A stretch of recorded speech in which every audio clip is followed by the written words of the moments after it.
এই ভিডিঅ'টোত আমি আলোচনা কৰিম ভাৰতীয় সংস্কৃতিৰ ভেটি অনুশীলনী প্ৰশ্ন উত্তৰখিনি। সো এই লেসনটোত টোটাল 5টা অনুশীলনী দিয়া আছে।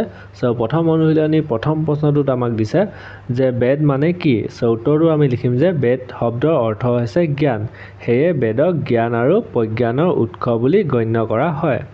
ইয়াৰ পিছত আমাক খটোত দিছে গ্ৰাম কি। সো ইয়াৰ উত্তৰটোত আমি লিখিম যে গ্ৰাম হল কেইটামান কুল বা পৰিয়ালৰ সমষ্টি।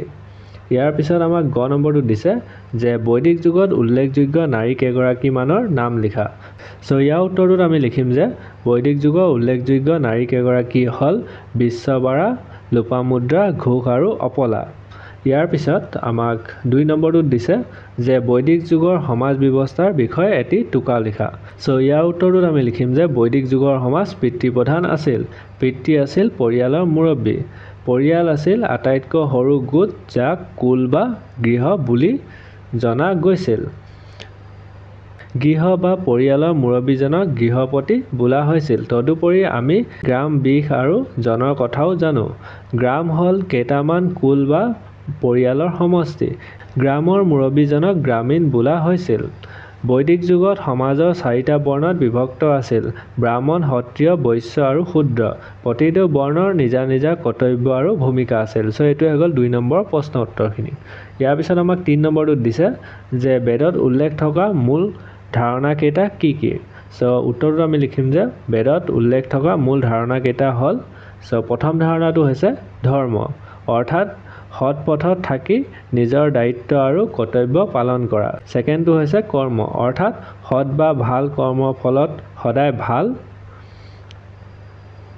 আৰু অসৎ বা বেয়া কৰ্মৰ ফলত সদায় বেয়া। ইয়াৰ পিছত 3 নম্বৰটো হৈছে মুখ, অৰ্থাৎ আধ্যাত্মিক চিন্তা চৰ্চাৰ জৰিয়তে জন্ম আৰু মৃত্যু চক্ৰৰ পৰা মুক্তি লাভ কৰা। সো ইয়াৰ পিছত আমাক অনুশীলনী 2ৰ প্ৰথম প্ৰশ্নটোত দিছে যে জড়বাদৰ প্ৰচাৰক কোন আছিল। সো উত্তৰটো আমি লিখিম যে জড়বাদৰ প্ৰচাৰক আছিল চাৰবাক। ইয়াৰ পিছত আমাক খটোত দিছে লোকায়ত বুলিলে কি বুজা। সো উত্তৰটোত আমি লিখিম যে চাৰবাক তথা তেওঁৰ অনুগামীসকলে জড় বস্তুকে পৰম সত্য বুলি স্বীকাৰ কৰে, সেয়েহে এই মতবাদক জড়বাদ বোলে। সাধাৰণ মানুহৰ মাজত জনপ্ৰিয় হোৱাৰ কাৰণে ইয়াক লোকায়ত বোলে। সো ইয়াৰ পিছত আমাক গ নম্বৰটোত দিছে কোনে প্ৰথম জড়বাদৰ ধাৰণা প্ৰকাশ কৰিছিল। সো উত্তৰটো আমি লিখিম যে দাৰ্শনিক বৃহস্পতিয়ে প্ৰথম জড়বাদৰ ধাৰণা প্ৰকাশ কৰিছিল। ইয়াৰ পিছত আমাক ঘ নম্বৰটোত দিছে জড়বাদৰ মতে জগতত সকলো বস্তু কোনকেইটা উপাদানৰ সমষ্টি। সো ইয়াৰ উত্তৰটোত আমি লিখিম যে জড়বাদৰ মতে জগতৰ সকলো বস্তু মাটি, পানী, অগ্নি আৰু বায়ু উপাদানৰ সমষ্টি। এতিয়া তোমালোকে যদি ইমানলৈকে চালা তেনেহ'লে ছাবস্ক্ৰাইব কৰিব নাপাহৰিবা। ইয়াৰ পিছত আমাক অনুশীলনী 3ৰ প্ৰথম প্ৰশ্নটোত দিছে যে মহাবীৰ কোন আছিল। সো ইয়াৰ উত্তৰটোত আমি লিখিম যে মহাবীৰ হৈছে জৈন মতবাদৰ প্ৰৱৰ্তক আৰু প্ৰচাৰক। ইয়াৰ পিছত আমাক খ নম্বৰটোত দিছে জৈন ধৰ্মৰ মুঠ কিমানগৰাকী তীৰ্থংকৰ আছে। প্ৰথমগৰাকী তীৰ্থংকৰ কোন আছিল। সো ইয়াৰ উত্তৰটোত আমি লিখিম যে জৈন ধৰ্মত মুঠ 24গৰাকী তীৰ্থংকৰ আছে। প্ৰথমগৰাকী তীৰ্থংকৰ আছিল ঋষভনাথ বা আদিনাথ। ইয়াৰ পিছত আমাক গ নম্বৰটোত দিছে যে জৈন ধৰ্মৰ নীতি 5টা কি কি। উত্তৰটোত আমি লিখিম যে জৈন ধৰ্মৰ 5টা নীতি হৈছে অহিংসা, সত্য, অস্তেয়, ত্যাগ আৰু ব্ৰহ্মচাৰ্য। ইয়াৰ পিছত আমাক ঘ নম্বৰটোত দিছে জৈন ধৰ্ম গ্ৰহণ কৰা ভাৰতৰ 2জন ৰজাৰ নাম লিখা। সো উত্তৰটোত আমি লিখিম যে জৈন ধৰ্ম গ্ৰহণ কৰা প্ৰাচীন ভাৰতৰ 2গৰাকী ৰজাৰ নাম বিম্বিসাৰ আৰু অজাতশত্ৰু। ইয়াৰ পিছত আমাক ঙ নম্বৰটোত দিছে জৈন ধৰ্ম অনুগামীসকলক কি 2টা ভাগত ভাগ কৰিব পাৰি। সো ইয়াৰ উত্তৰটোত আমি লিখিম যে জৈন ধৰ্ম অনুগামীসকলক দিগম্বৰ আৰু শ্বেতাম্বৰ 2টা ভাগত ভাগ কৰা হয়। ইয়াৰ পিছত আমাক প্ৰথম চটোত দিছে মহাবীৰ শিকনিসমূহ প্ৰাকৃত ভাষাত কি নামেৰে সন্নিৱিষ্ট কৰা হৈছে। সো ইয়াৰ উত্তৰটোত আমি লিখিম যে মহাবীৰৰ শিকনিসমূহ প্ৰাকৃত ভাষাত অংগ নামেৰে সন্নিৱিষ্ট কৰা হৈছে।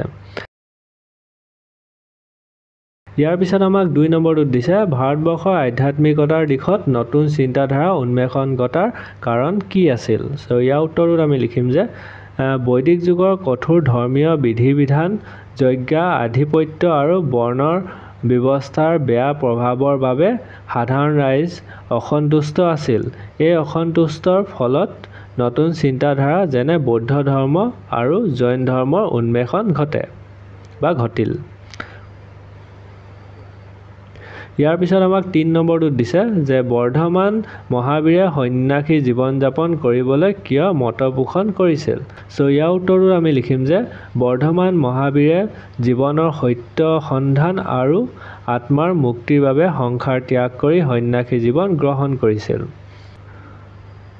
ইয়াৰ পিছত আমাক অনুশীলনী 4ৰ প্ৰথম প্ৰশ্নটোত দিছে যে বৌদ্ধ ধৰ্মৰ প্ৰৱৰ্তক কোন আছিল। ইয়াৰ উত্তৰটোত আমি লিখিম যে বৌদ্ধ ধৰ্মৰ প্ৰৱৰ্তক আছিল গৌতম বুদ্ধ। ইয়াৰ পিছত আমাক খটোত দিছে গৌতম বুদ্ধৰ পিতৃ প্ৰদত্ত নাম কি আছিল। উত্তৰটো আমি লিখিম যে গৌতম বুদ্ধৰ পিতৃ প্ৰদত্ত নাম আছিল সিদ্ধাৰ্থ। ইয়াৰ পিছত আমাক গ নম্বৰটোত দিছে গৌতম বুদ্ধই কোন ঠাইত তপস্যাত বহিছিল। ইয়াৰ উত্তৰটো আমি লিখিম যে গৌতম বুদ্ধই বোধগয়া নামৰ ঠাইত তপস্যাত বহিছিল। ইয়াৰ পিছত আমাক ঘ নম্বৰটোত দিছে বোধিদ্ৰোম বুলিলে কোনজোপা গছক কোৱা হয়। উত্তৰটোত আমি লিখিম যে বোধিদ্ৰোম বুলিলে আঁহত গছজোপাক কোৱা হয়। ইয়াৰ পিছত আমাক ঙ নম্বৰটোত দিছে যে বৌদ্ধ মতবাদৰ মূল 4টা মহৎ সত্য কি। উত্তৰটোত আমি লিখিম যে বৌদ্ধ ধৰ্মৰ 4টা মহৎ সত্য হৈছে প্ৰথমটো হৈছে যে পৃথিৱীখন দুখময়, ছেকেণ্ডটো হৈছে যে মানুহৰ আশা আকাংক্ষাৰ পৰা দুখৰ উৎপত্তি হয়, 3 নম্বৰটো হৈছে আশা আকাংক্ষা দমন কৰি ৰাখিলে মুক্তি সম্ভৱ হয়। ইয়াৰ পিছত আমাক 4 নম্বৰটো হৈছে যে মুক্তিৰ বাবে অষ্টমাৰ্গ বা 8টা পথ অনুসৰণ কৰাৰ প্ৰয়োজন আছে। অষ্টমাৰ্গ হ'ল সৎ চিন্তা, সৎ সিদ্ধান্ত, সৎ বাক্য, সৎ আচৰণ, সৎ কৰ্ম, সৎ চেষ্টা, সৎ স্মৃতি আৰু সৎ ধ্যান। এইটোৱে হৈ গ'ল আনচাৰটো। ইয়াৰ পিছত আমাক প্ৰথম চটোত দিছে যে বৌদ্ধ ধৰ্মৰ মূল গ্ৰন্থখনৰ নাম কি।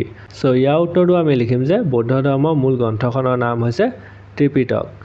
ইয়াৰ পিছত আমাক দ্বিতীয় চটোত দিছে বৌদ্ধ ধৰ্মৰ গণশিক্ষাৰ কেন্দ্ৰ 3টা কি আছিল। উত্তৰটো আমি লিখিম যে বৌদ্ধ ধৰ্মৰ গণশিক্ষাৰ কেন্দ্ৰ 3টা হ'ল নালন্দা, বিক্ৰমশিলা আৰু তক্ষশিলা। ইয়াৰ পিছত আমাক 2 নম্বৰটোত দিছে যে বৌদ্ধ ধৰ্মৰ মূল মতবাদ কেইটা বৰ্ণনা কৰা। উত্তৰটো আমি লিখিম যে বৌদ্ধ ধৰ্মৰ মূল মতবাদ কেইটা হ'ল প্ৰথমটো হৈছে অহিংসা, ছেকেণ্ডটো হৈছে সমতা, 3 নম্বৰটো হৈছে 4টা মহৎ সত্য আৰু 4 নম্বৰটো হৈছে অষ্টমাৰ্গ, কৰুণ আৰু মৈত্ৰী। ইয়াৰ পিছত আমাক 3 নম্বৰটোত দিছে যে ভাৰতৰ সভ্যতা সংস্কৃতিৰ প্ৰতি বৌদ্ধ ধৰ্মৰ অৱদানৰ বিষয়ে লিখা। উত্তৰটোত আমি লিখিম যে বৌদ্ধ ধৰ্মই ভাৰতীয় সভ্যতা সংস্কৃতিৰ ওপৰত গভীৰ প্ৰভাৱ পেলাইছে। ই অহিংসা, সমতা আৰু শিক্ষাৰ বিস্তাৰ ঘটাইছে। নানা শিক্ষা কেন্দ্ৰ স্থাপন, স্থাপত্য শিল্প, চিত্ৰশিল্প আৰু স্ফুট সাহিত্যৰ উন্নতি বৌদ্ধ ধৰ্মৰ অন্যতম অৱদান। ইয়াৰ পিছত আমাক অনুশীলনী 5 নম্বৰৰ প্ৰথম প্ৰশ্নটোত দিছে যে জনজাতি বুলিলে কি বুজা। ইয়াৰ উত্তৰটোত আমি লিখিম যে জনজাতি বুলিলে সেইসকল জনগোষ্ঠী বুজোৱা হয় যি নিজৰ পৃথক ভাষা, পৰম্পৰা আৰু বিশ্বাস লৈ জীৱন যাপন কৰে। ইয়াৰ পিছত আমাক খ নম্বৰটোত দিছে যে জনজাতিবোৰৰ অতীতৰ বিষয়ে কোনবোৰ উৎসৰ পৰা জানিব পাৰোঁ। উত্তৰটোত আমি লিখিম যে জনজাতিসকলৰ অতীতৰ বিষয়ে মৌখিক কাহিনী, লোকগাথা, গান আৰু জীৱন পদ্ধতিৰ পৰা জানিব পাৰোঁ। মানে ইয়াৰ কালচাৰৰ কথা কৈছে, তেওঁলোকে কি কি পিন্ধে, কি কি খায়, কেনেকুৱা ধৰণৰ গীত কাহিনী আছে, সেইবোৰৰ পৰা আমি তেওঁলোকৰ জাতিটোৰ বিষয়ে জানিব পাৰোঁ। ইয়াৰ পিছত আমাক গ নম্বৰটোত দিছে দ নিপলৰ উপাসনা কোন জনগোষ্ঠীৰ লোকে কৰে। উত্তৰটোত আমি লিখিম যে দ নিপলৰ উপাসনা মিচিং জনগোষ্ঠীৰ লোকে কৰে। ইয়াৰ পিছত আমাক ঘ নম্বৰটোত দিছে জনজাতীয় বিশ্বাসৰ মূলত কাক ঈশ্বৰৰ স্থান দিয়ে। ইয়াৰ উত্তৰটো আমি লিখিম যে জনজাতীয় বিশ্বাসে মূলতঃ প্ৰকৃতি বা প্ৰাকৃতিক শক্তিক ঈশ্বৰৰ স্থান দিয়ে। ইয়াৰ পিছত আমাক ঙ নম্বৰটোত দিছে মুণ্ডা আৰু চাওতালৰ আদিবাসীসকলে কাক উপাসনা কৰে। ইয়াৰ উত্তৰটো আমি লিখিম যে মুণ্ডা আৰু চাওতালসকলে চিংবংগা নামৰ ঈশ্বৰক উপাসনা কৰে। ইয়াৰ পিছত আমাক 2 নম্বৰটোত দিছে যে ভাৰতৰ জনজাতীয় বিশ্বাসসমূহৰ বিষয়ে চমুকৈ লিখা। ইয়াৰ উত্তৰটো আমি লিখিম যে ভাৰতৰ জনগোষ্ঠীবোৰে সাধাৰণতে প্ৰকৃতিক পূজা কৰে। তেওঁলোক বনৰ গছ, নদী, পাহাৰ, পক্ষী ইত্যাদিক ঈশ্বৰৰূপে গণ্য কৰে। তেওঁলোকৰ বিশ্বাস মৌখিক কাহিনী আৰু উৎসৱত প্ৰৱাহিত হয়। তেওঁলোকৰ বিশ্বাসত সমাজৰ শান্তি প্ৰতিযোগিতা আৰু প্ৰকৃতি সংৰক্ষণৰ মূল্য আছে। চ' এইকেইটা হৈ গ'ল কুৱেশ্যন আনচাৰকেইটা।